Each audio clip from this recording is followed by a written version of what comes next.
I'm Daniette Tucker. I'm an illustrator and a community artist. I was nervous when I went into BCDC because I knew that I was with youth who, they recognize fake and they recognize real, and I wanted them to know that I was really there for them. And I was afraid that they may not open up to me and feel that I was, and so I was a little nervous about how they would respond to me.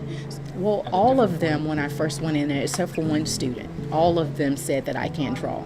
Every student that I ever have, they always say, well, I can't draw. And I always tell them, we will not use can't in my class. We're going to change I can't to I must.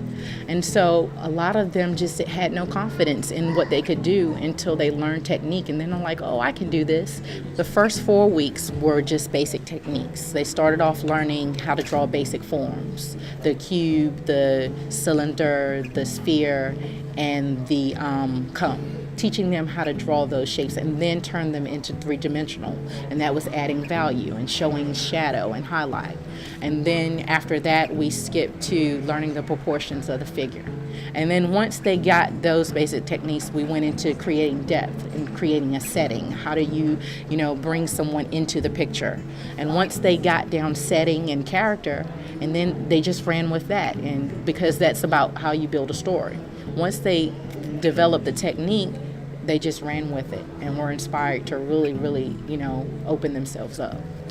A lot of them were telling their stories for the first time, that, stuff that they wanted to forget and push down inside. And it was really brave of them to come forth and say, okay, I made this mistake, or this is what my childhood was like. Because I asked them, tell me about your childhood. I want to know who you are.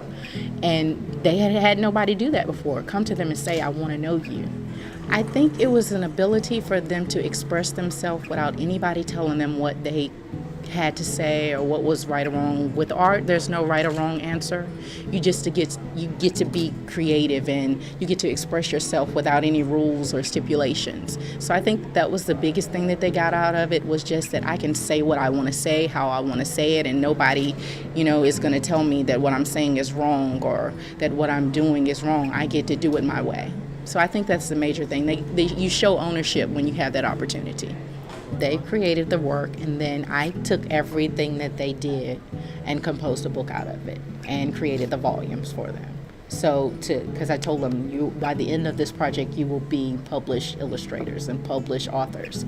And what we hope to do is, like I said, get their stories to other at-risk youth who haven't gotten to this point yet, so that they can share their experiences with them and hopefully keep some of them from going down that same path.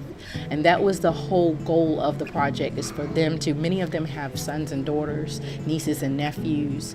And I'm like, well, what would you tell them? What do you know now that you wish someone have told you a long time ago? And how can you get them to see that the things that, that you have done led you up into this point? Well, how can they keep from going down that road? And so that was the major thing, is getting that story out there so they could help other people who are at risk.